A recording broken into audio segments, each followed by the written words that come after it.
अस्सलाम फ्रेंड्स आज का जो टॉपिक है वो लो हाउसिंग लोन पे किस तरह से टैक्स क्रेडिट मिलता है।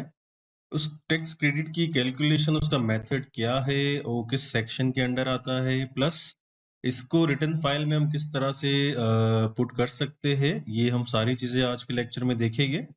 तो हम क्विकली इस लेक्चर को स्टार्ट करते हैं और इसकी हम किस बेसिस के ऊपर ये टैक्स क्रेडिट मिलता है हम ये सब देख लेते हैं। अच्छा, एक छोटी सी मैंने ये एग्जांपल बनाई हुई है। अगर आप इसको, मैं इसको थोड़ा सा बड़ा कर देता हूँ। देखिए, एक्चुअली जो टैक्स क्रेडिट के अंदर आता है, टैक्स क्रेडिट आपको पता होगा कि टैक्स क्रेडिट क्या होता है, कि जो आपका जो टोटल टैक्स जो आपको एडमिटेड है या जो पे ऑफ करना है, उसमें से जो टैक्स क्रेडिट हो जाता है, कुछ लेस हो जाता है, तो उसको टैक्स क्रेडिट कहते हैं, वो माइनस हो जाता है। ठीक है। अब टैक्स क्रेडिट बहुत सारे सेक्शन के अंडर, इससे सेक्शन के अंडर में जो मिलता है वो डोनेशन पे भी है, हाउसिंग लोन जो से ये भी चल रहा है, इस पे भी मिल रहा है। तो हम इस पे आज बात कर रहे हैं कि जो गवर्नमेंट ने जो लोन घर बनाने के लिए जो इशू की है, जो बैंक के थ्रू मिल रही है, जो कि लो कॉस्ट हाउसिंग लोन के नाम से है, इसके ऊपर हमें किस तरह से टैक्स क्रेडिट मिलता है, हम ये आज के लेक्चर में बात करते हैं। तो इसका एक छोटा सा, एक जो उसकी कैलकुलेशन कैसे होती है, उसका एक छोटा सा ये एबीसी वाला फार्मूला है। अगर आप देखें, ये एबीसी वाला फार्मूला है। हम ये देखते हैं कि ये क्या चीजें होती है। अच्छा, एक मिसाल लेते हैं। एक मिसाल के तौर पे, अगर आप कोई लोन ले रहे हैं बैंक से और वो अगर 80 लाख की है, 8 लाख की, अलबत्ता घर आपका भले वो उसकी एलिजिबिलिटी के ऊपर दे रहे होते हैं बैंक वाले, ठीक है ना। तो हमने एग्जांपल लिए कि ये एक 8 मिलियन की लोन ली है, जिसके ऊपर, और ये तकरीबन 5% पे मिलता है, तो ये हमने इसका 5% निकाल लिया है, जो कि एनुअली इसका, जिसका टोटल लोन का जो कि 4 लाख इंटरेस्ट बनता है। ठीक है। और हम फर्ज कर लेते हैं कि ये आपका जो ए बी सी है, जिसमें से जो बी है आपका जो टैक्सेबल इनकम है, मतलब कि जो आपका सोर्स ऑफ इनकम, चाहे वो अदर सोर्सेस हो, आई मीन के सारी सोर्सेस मिला के जो आपका टैक्सेबल इनकम बनता है, उसको ले लेते हैं, वो आपका बी कंसीडर कहलाता है। ए आपका जो टैक्स चार्जेबल है, जो आपकी ये इनकम बनी है, जो ये टोटल इनकम बनी है, इसके ऊपर कितना टैक्स लागू होता है, टैक्स चार्जेबल है। ठीक है। तो ये ए और ये बी, ये आपको याद रखना है। ठीक है। ये आपका टैक्सेबल इनकम हो गया, और उसके ऊपर कितना टैक्स चार्जेबल है आपका। ठीक है। फिर इसके ऊपर टैक्स क्रेडिट सी होता है। हम सी की बात करें अगर, तो सी ये कहलाता है कि जो आपने इंटरेस्ट पेड किया है ड्यूरिंग द ईयर, वो आपका सी है। ठीक है। और इसके अंदर आपका विच एवर इज लोअर है, जो कि 30% ऑफ टैक्सेबल इनकम का भी ऑप्शन है। मैं इसको आपको बाद में बताता हूँ ये ऑप्शन। हम पहले यहाँ चलते हैं, ठीक है ना। कि सी आपका जो आपने इंटरेस्ट पे किया है, यानी कि ये लोन ली, ठीक है, आपने ये इंटरेस्ट पे किया, ये आपने एक लोन ले ली, उसके ऊपर आपका ये इंटरेस्ट लगा, तो ये आपका सी कहलाता है, जो कि यहाँ पर मेंशन है। ठीक है। तो ये ए बी सी हो गया। अब हम देखते हैं कि अगर ये 4 लाख का इंटरेस्ट था, और इसमें गलती जो कर रहे, जो काफी मेरे दोस्तों ने भी कहा कि सर इस पे तो टैक्स क्रेडिट तो बहुत ज्यादा आ रहा है, या तो क्यों आ रहा है इतना, ऐसा तो नहीं होना चाहिए था, हमारी इनकम तो इतनी है। तो इसकी वजूहत है, वो एक कैलकुलेशन का इशू है। वो लोग इसको जिस तरह से समझ रहे हैं, वो इस तरह से एक्चुअली नहीं है। जब आप देखेंगे इसकी एक्चुअल जो एरर है, वो जो लोग कर रहे हैं, उसके बाद जो टैक्स क्रेडिट मिलता है, वो देखिए कितना माइनर सा है। क्योंकि जो गवर्नमेंट ने जो टैक्स क्रेडिट दिया है, तो वो बहुत ज्यादा दे नहीं सकता। गवर्नमेंट इतना तो टैक्स माफ नहीं कर सकता, जब इन्हें बहुत मिनिमम सही रखा हुआ है। तो इसका ये मतलब नहीं है कि बहुत ज्यादा टैक्स क्रेडिट मिल जाएगा। अच्छा, ये डिपेंड करता है आपकी टैक्सेबल इनकम और चार्जेबल के ऊपर, क्योंकि ये भी फार्मूला का पार्ट है।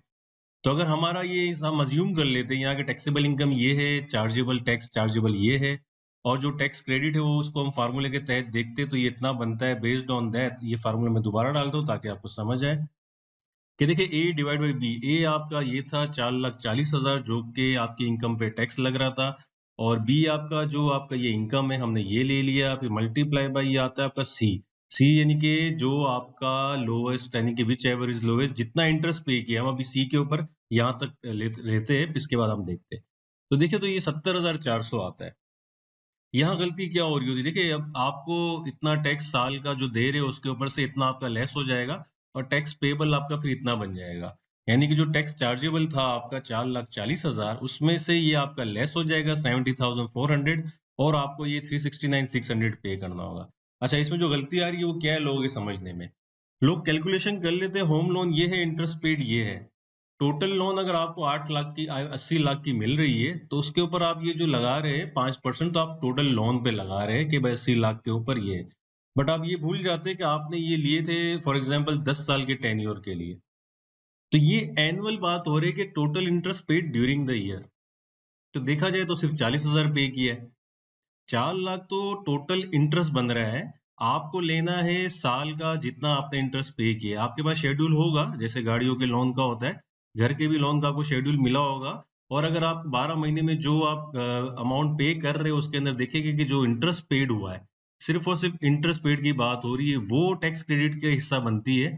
तो वो इंटरेस्ट जो बनती है आपकी पर ईयर की बात हो रही है, तो 40,000 बनती है, ना कि 4 लाख। 4 लाख तो टोटल लोन के ऊपर होता है, ठीक है ना। तो ये 40,000 आपका ये फिगर लिया जाएगा, ना कि आपका जो ये 4 लाख लिया जाता है। जो हमने ये 4 लाख लिया था, हम इसको अगर यहाँ ला दे 40,000 ले ले तो देखिए कितना मिल रहा है, 7,040। सिर्फ ये माइनस होगा 7,040, ना कि वो जो 70,400 हो रहा था, क्योंकि वो आपने ये 400,000 जो ले लिया था। टोटल लोन जो थी आपने ली थी, वो अगर 10 साल के टेन्योर पे अगर थी, 10 ईयर्स के टेन्योर पे, तो वो टोटल बन रहा था। टोटल तो आप नहीं देंगे ना, आप कैलकुलेशन में ले रहे टैक्सेबल इनकम पर ईयर, तो आप पर ईयर की चीजें सारी चलेगी, ठीक है। यानी कि पर ईयर इंटरेस्ट पे किया था। अगर आप यहाँ 10 ईयर का ये ले रहे हो तो फिर 10 ईयर की इनकम डाल के फिर कैलकुलेशन होगी आपकी, ठीक है। पर ऐसा तो नहीं होता। तो ये पर एनम की बात हो रही है, ड्यूरिंग द ईयर की बात हो रही है कि ये ड्यूरिंग द ईयर आपका 40,000 था, ना कि 4 लाख था। एक तो ये चीज होगी जो मैंने क्लियर करा दी। अच्छा, इसको हम वहां फिर किसी ने फॉर्म पे भी डाला था, तो उस पे भी अमाउंट टैली नहीं हो रही थी और उसमें समझ नहीं आ रहा था। हमें प्रैक्टिकली ये टैक्स रिटर्न फॉर्म में कहाँ डलता है, हम ये भी देख लेते हैं। अच्छा देखिए, फॉर्म में कैसे डलेगा।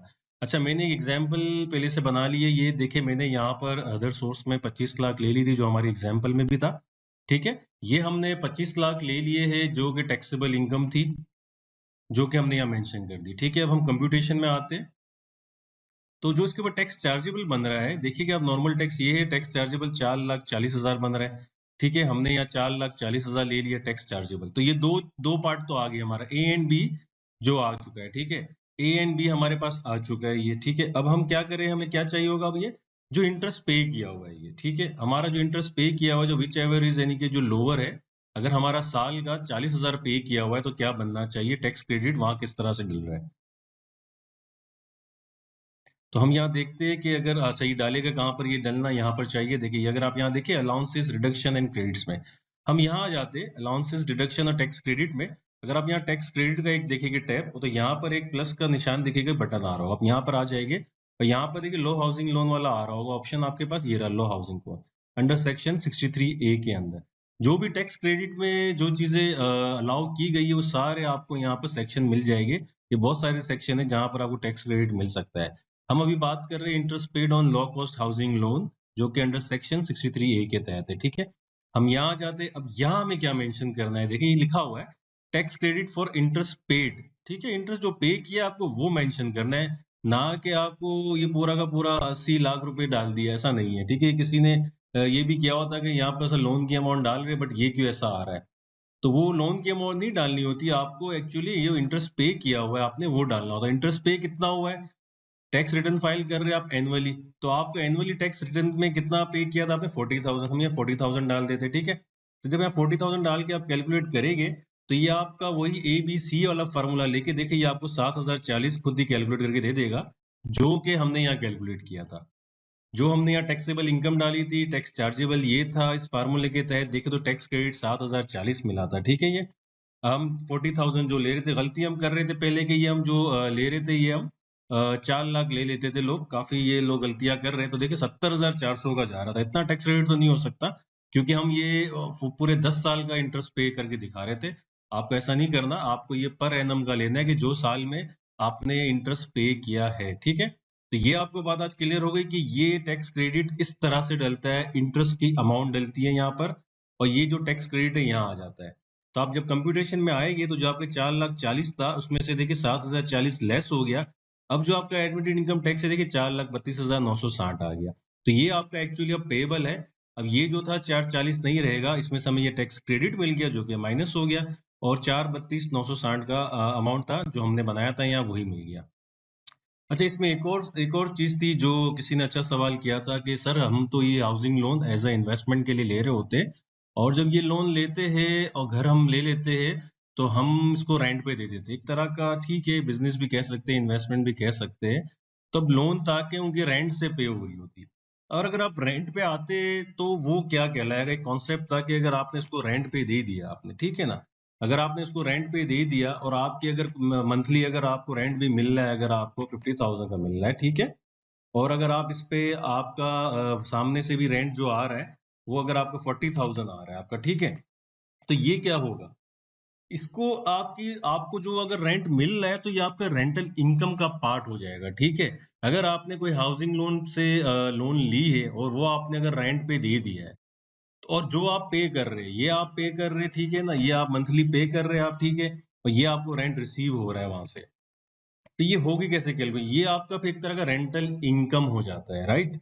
आपको ये रेंटल इनकम में डालना होगा और ये आपके जो रेंट के अगेंस्ट जो एक्सपेंसेस होते हैं ये आपके वो कहलाएगी, ठीक है। मैं वहां आपको दिखा देता हूँ फॉर्म पे भी। तो देखिए ये एक रेंट का जिससे वो बताते हैं, जिससे हम नॉर्मली जिसकी प्रॉपर्टी होती है रेंट पे, और वो जिस तरह से अपनी रेंट की इनकम डालता है, रेंट रिसीव की, और अपने एक्सपेंसेस डालता है, तो वो जो मैं आपको बता रहा था वो ये चीज वहां जाती है कि जो रेंट रिसीव हुआ है आपका, वो आपका यहाँ रेंट रिसीव के अंदर आ जाएगा, जो भी आपने लोन पे लेके दे दिया है, तो वो आपका रेंट रिसीव जो कि आपका इनकम कंसीडर होगा, ठीक है। नेक्स्ट, ये पे जो आप कर रहे हैं अगेंस्ट जो आपने लोन लिए, तो ये आपका एक्सपेंस कहलाएगा, ठीक है ना।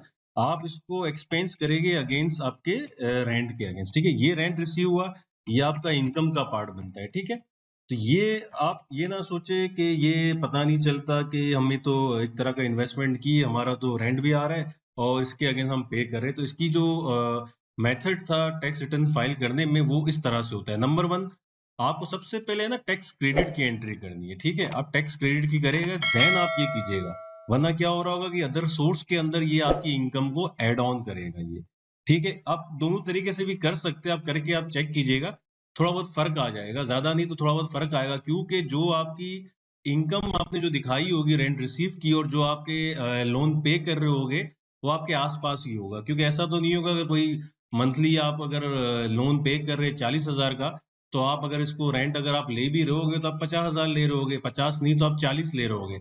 ऐसा तो नहीं कर रहे होगे कि आप इससे भी 20,000 में आप ले लेंगे, वरना आपको नुकसान हो रहा होगा, आप अपनी इंस्टॉलमेंट पे नहीं कर पा रहे होगे, तो वो आपका फायदा नहीं हो रहा होगा। तो इस वजह से ये बड़ी घुमा के भी कैलकुलेशन आप करेंगे तो आप आसपास कहीं यहीं पे आगे गिरेंगे, ठीक है।